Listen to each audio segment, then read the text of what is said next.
Welcome to the Queer Witch Project, your resource for all things queer and witchy. I am Damona Peacock, a fabulous, non-binary, neurospicy, ordained queerdo with a fascination for all things symbolism, cycles, and patterns.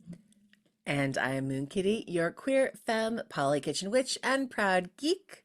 Today's topic is, what does it mean to parent your inner child? Hmm. Ooh. Well, So let's show let's up for this one. exactly. So let's just go ahead and dive right in. You would think the phrase inner child is would be pretty self-explanatory, but what is your inner child? Okay, my best way to define the inner child Hmm. is the part of you that remembers being a kid. Hmm. Okay. That part's always in Interesting. your brain. Well, not always, hopefully, but like for me, often, just what part of you can still remember being a kid, what it was like being a kid. Hmm. Complicated. Exactly. And this is why we parent the inner child. Got it. Yes. No, it's real because again, for a lot of us, especially those of us who identify queer, there've always happy moments, but some of us don't necessarily always have the best childhoods. And so there is that complication and complicated feelings of the good and the bad and all of those things. Like I think of the movie Inside Out, which I thought was a beautiful representation of emotions in a child. And there is a lot of that. So There's gonna be a second one. I'm so excited. I know, I saw that. Ah, can't Yeah, I wait. know. But yeah, the inner child is full of complicated feelings. It can feel joyous, carefree, but also it still struggles with feelings of fear, Hmm. abandonment, shame, Oh yeah, neglect. all those So really. all of these feelings often live in the inner child within us. Hmm. And when they get triggered, it's a lot of times connected to the inner child or Right. the memories that you carry of your experiences and all you could make of them with your child brain. Hmm. I know that word trigger is has a lot of connotations around it, good or bad, um, whatever it may be. But ultimately, the definition of it is something that kind of sets off that spark. So the trigger emotion isn't that may take you from an experience from something that you were fine, and then all of a sudden it flashes back on something that caused trauma or pain or joy. I mean, we tend to Hmm. use trigger moments in a negative connotation, but there are trigger moments for joy just as much as there are for the more negative or the more dark emotions. Um, Absolutely. And there are ways that you can conjure and court your inner child and mhm, bring out some of your own magic in the process. mhm. Now, does your Um, inner child have an age? well, first of all, I was going to say that by default of being human and Hmm. especially being an adult, growing up, you have an inner child because so you get an inner child and you get an inner child because we've all had a childhood. Hmm. No matter what kind of childhood we had, it forged our inner child. Now, if you are Benjamin Button out there, please let us know in the comments because we'd love to hear that perspective. But as far as we know, everyone has, you have an inner child because you've had a childhood. And so your inner child can be 3 years old. Your inner child can be your inner 16-year-old. And if you do go to connect with your inner child, you can always ask yourself, which one am I connecting to? And Hmm. which one of them needs to speak. So the inner child kind of takes many different forms, just like we take many different forms. Hmm. That makes sense. And like, because we all take different forms, it's going to vary.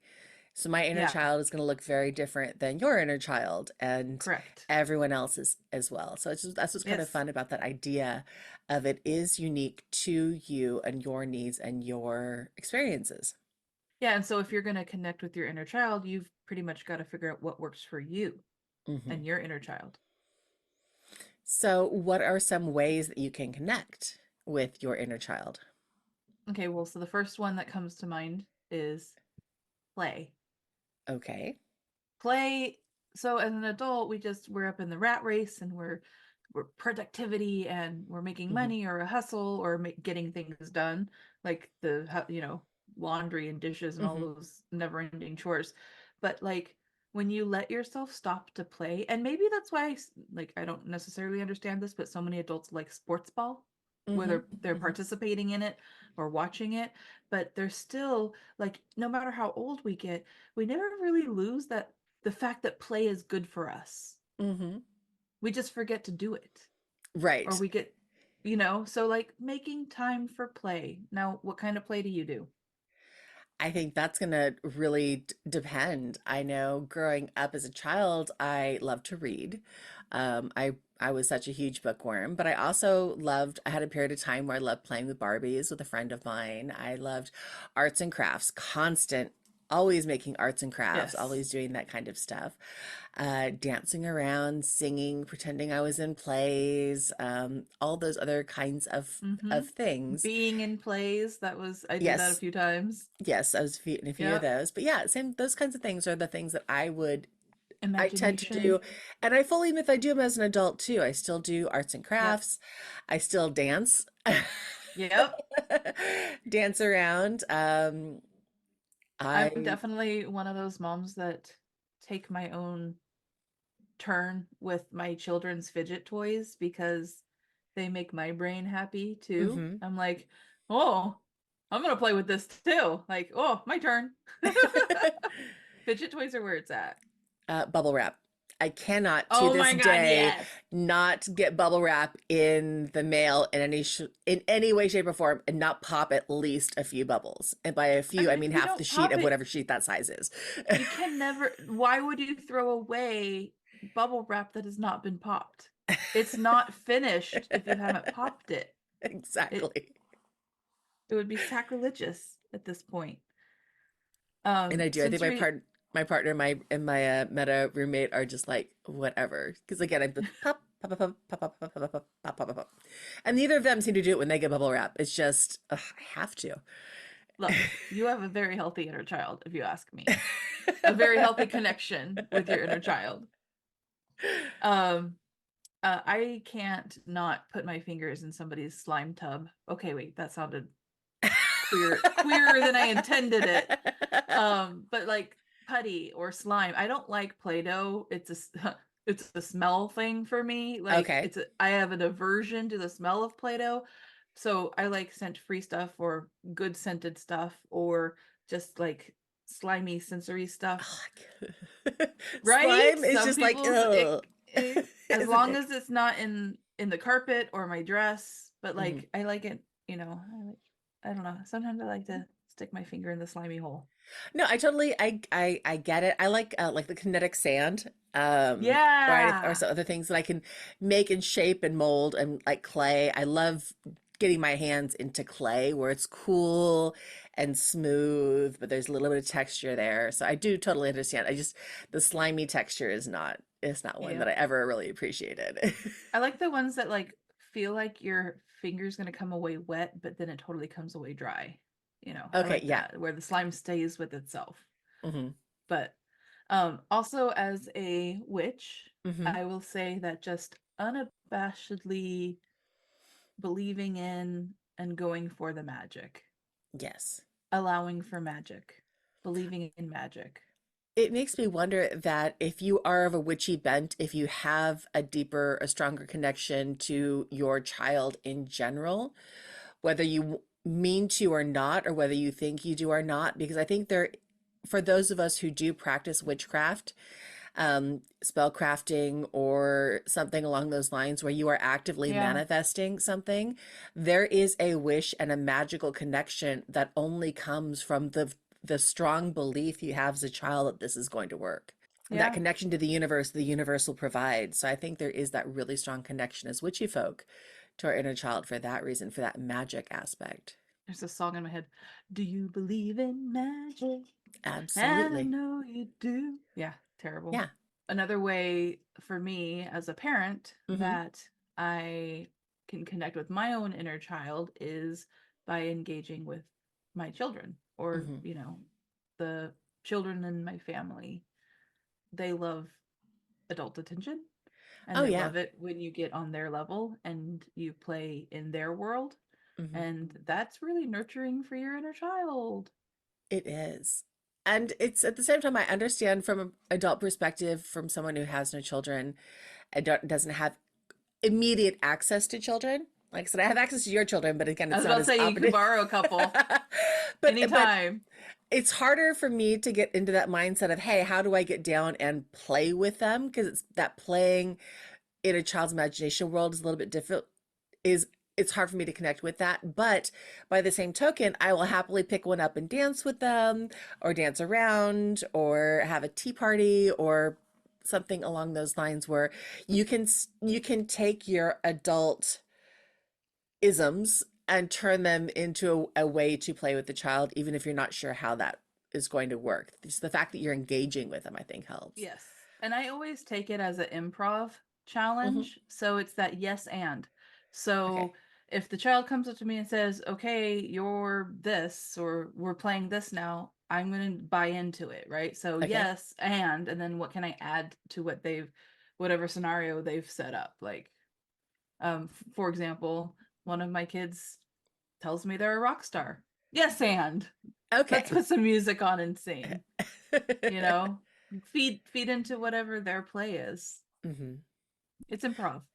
Absolutely. No, I love it. I was never good at improv.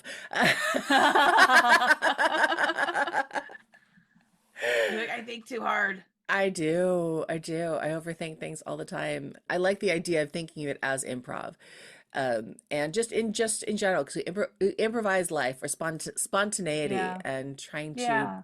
plan spontaneity. If you're not sure, think out, what could you do if a child suddenly landed in your lap that you know, and as a friend, and as a consenting child with a consenting parent, all that other kind of stuff. Around here, we If you're have no gonna pedos borrow other here. people, yeah. We're not randomly having children fall into our laps, but but You can we're borrow human other connection. people's children with Yeah, permission and consent and, you know, yeah. proven safety. Right. So again, you can think of the ways, like if you have a niece or a nephew, or Yeah.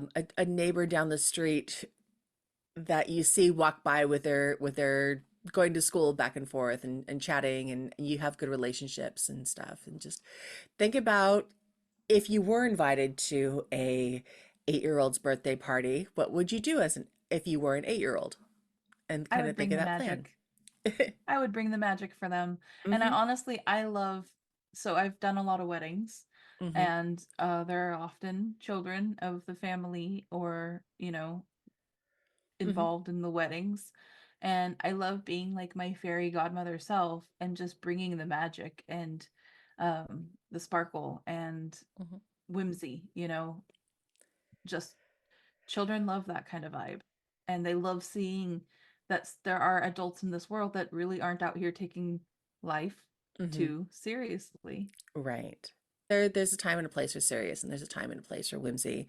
And getting back to connecting with your inner child, it is so important to nourish that and encourage that, because again, there are so many of us who may not have had easy childhoods, and Yeah. we forget there's always good moments, there's always bad moments, but Yeah. the way to do that and to reconnect is to help heal some of those bad moments by connecting with them, and talking. And Yeah, one of the other ways that you can really easily conjure your inner child is just by having sitting down and having a conversation with anybody hmm. about your childhood.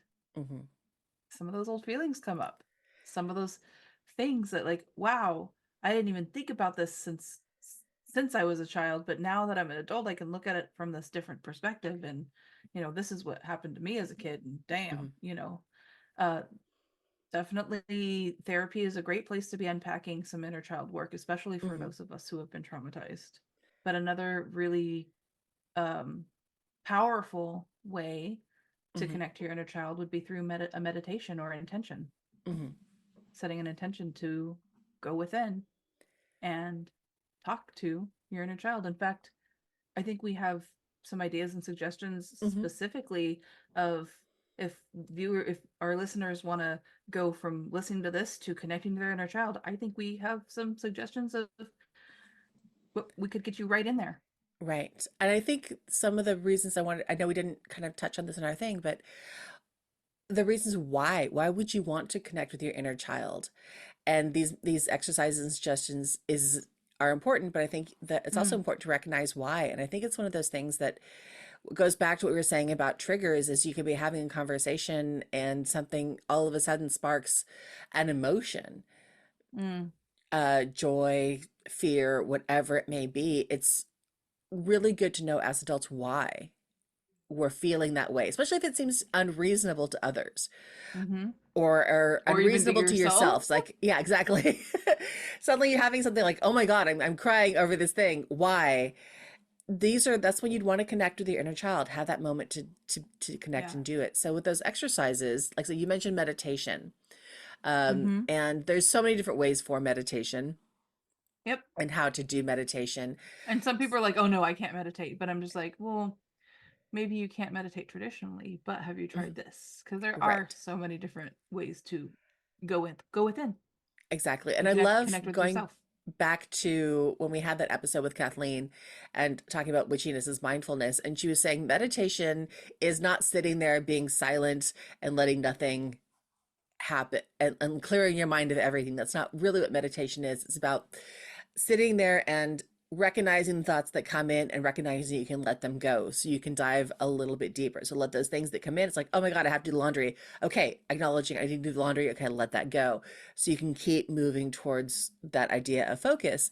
So anyone can truly do meditation. It's just a matter of are you willing to work on it? And with that meditation is what would be some of the things that you could do to try to get down and connect to your inner child Okay. when all the laundry is happening, when all the other things around you are going on? Well, I mean, you have to allow yourself time for Hmm. being. There's doing and there's being. Right. And in a consumerist society of capitalism, Hmm. we've we're taught to value the doing, doing, doing, doing. Hmm. And so it starts with allowing yourself to be, Hmm. just to be, just to exist, not to have to achieve anything. Um, be with yourself, Hmm. and then go deeper. Be with your inner child. Okay. And so that's how I would get you in there. Hmm. And once you can conjure up that connection with your inner child, whether it's your teenager, your 3-year-old, or the 7-year-old that experienced this trauma, or whatever your intention is, because yes, connecting with your inner child and parenting your inner child can be massively healing Hmm. and very important, because sometimes they're the keeper of our magic, but Right. also the keeper of our wounds, of some of our deepest wounds. Hmm. So there are reasons that we want to get in here and connect with these little entities of spirit within us that we carry within us, within our stories, within our being.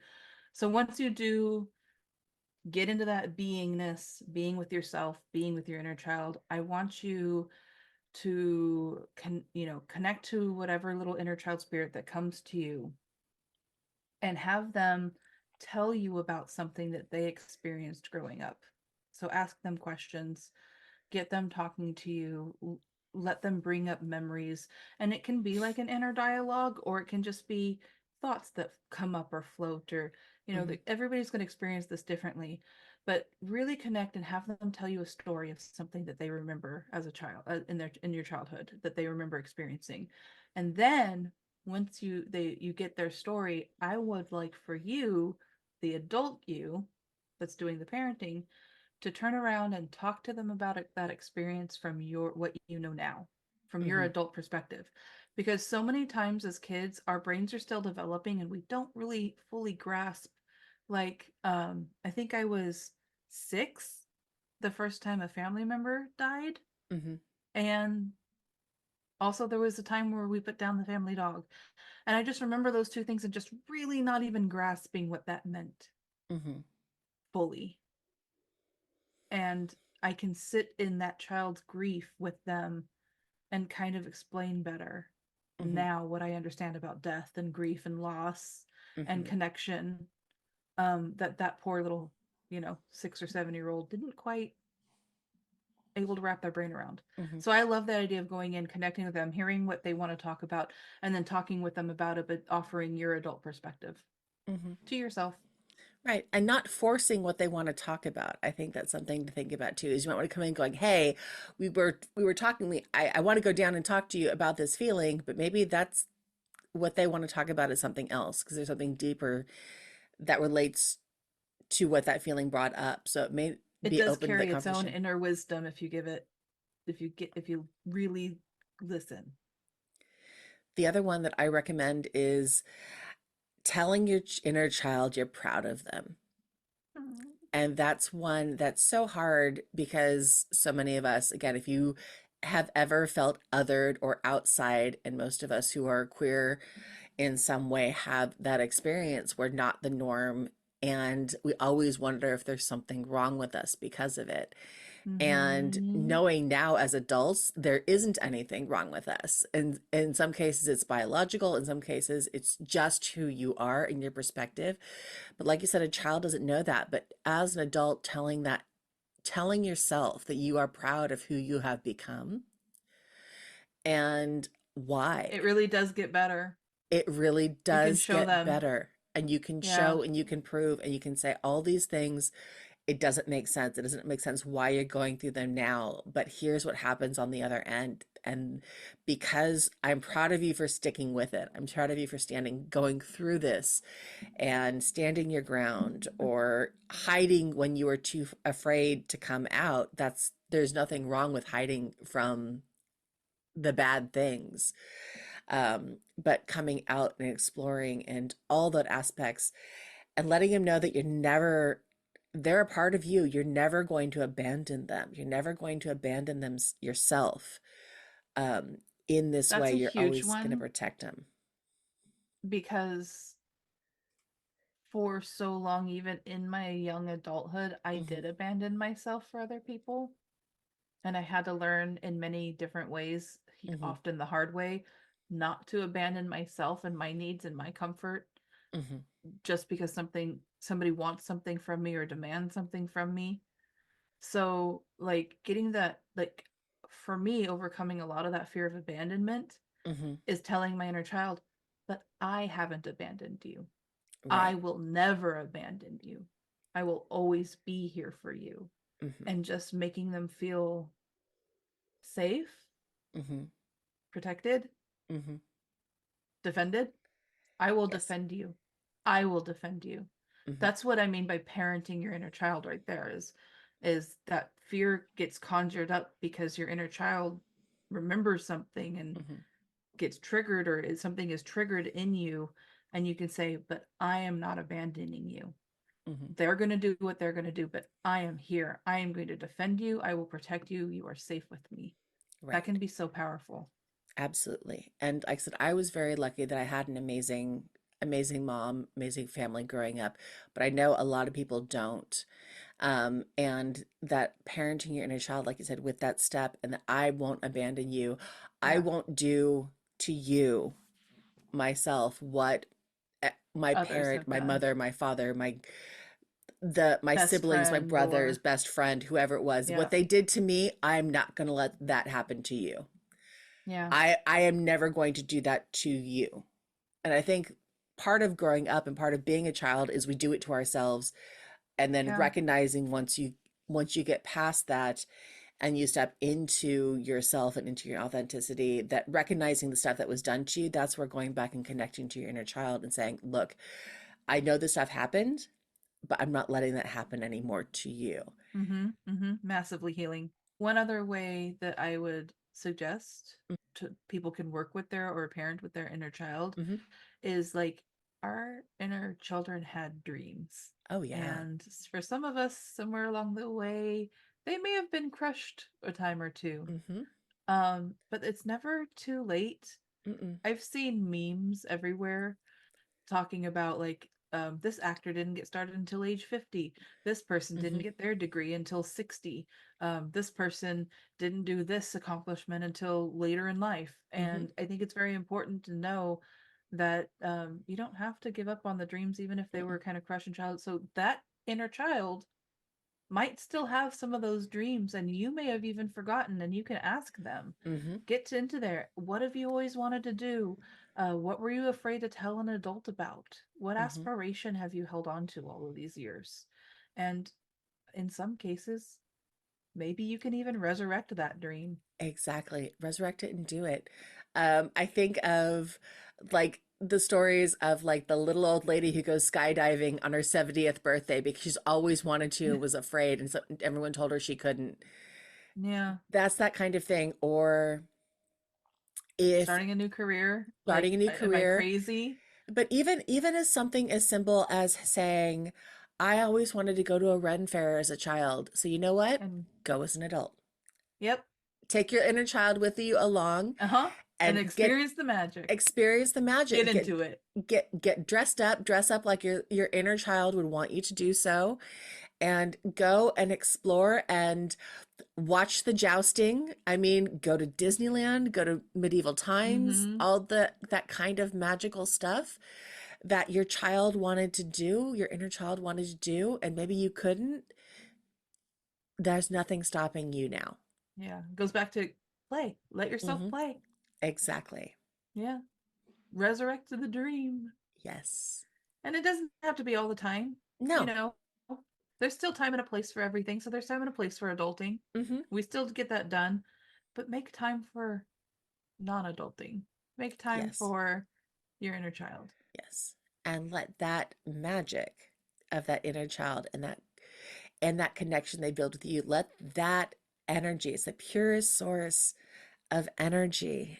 Let that shape your own magical practice Mm, and let that energy come through in that practice. And mm, it's amazing what it will help you do and help you accomplish yeah. in your own witchy practice.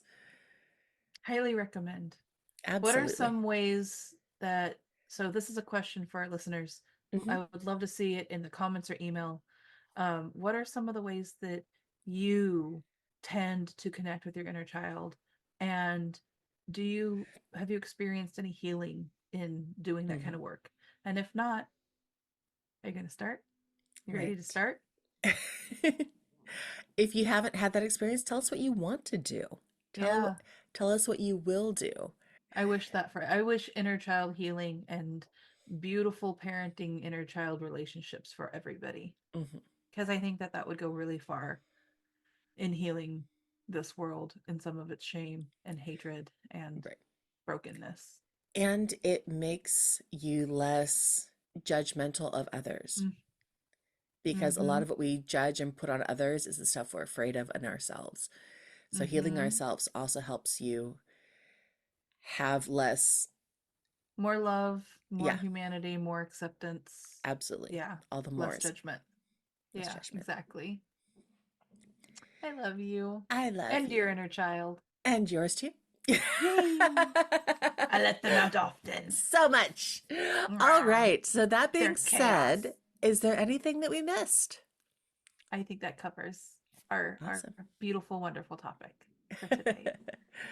But I just want to say thank you for listening to the Queer Witch Project. And if you like what you hear, let us know. Give us some ratings, give us a follow, subscribe, alerts, 5 stars, whatever it takes. We like getting some traction and we love hearing from you.